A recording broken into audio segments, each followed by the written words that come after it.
एक गांव में एक किसान और उसकी पत्नी रहते थे।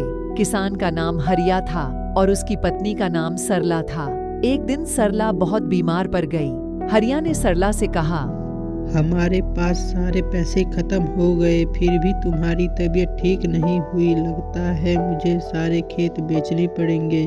सरला बोली, हमारे पास तो यही खेत है जिससे हमारा खर्च चलता है। हरिया बोला, तो हम क्या करें, हमारे पास कोई और उपाय नहीं है। हरिया ने वो सारे खेत बेच दिए और वो बहुत गरीब हो गया।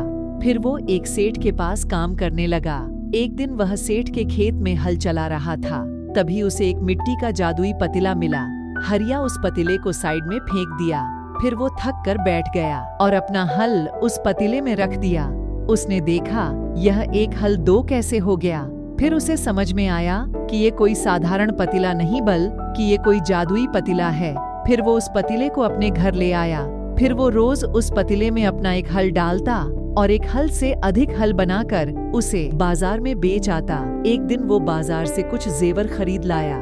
फिर वो उन जेवर को पतीले में डाला और वो जेवर एक से अधिक हो जाता है। इस तरह एक दिन वो किसान बहुत अमीर बन गया। फिर कुछ दिन बाद सेठ को हरिया के बारे में पता चला कि वो इतना अमीर कैसे बन गया। इस बात का पता लगाने सेठ हरिया के घर गया। फिर उसे पतीले के बारे में पता चला। सेठ हरिया से वह पतीला छीन कर ले आया और फिर सेठ भी बहुत अमीर बन गया।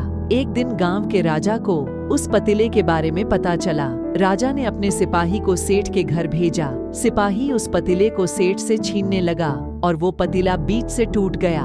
उस सिपाही ने सेठ की हत्या कर दी।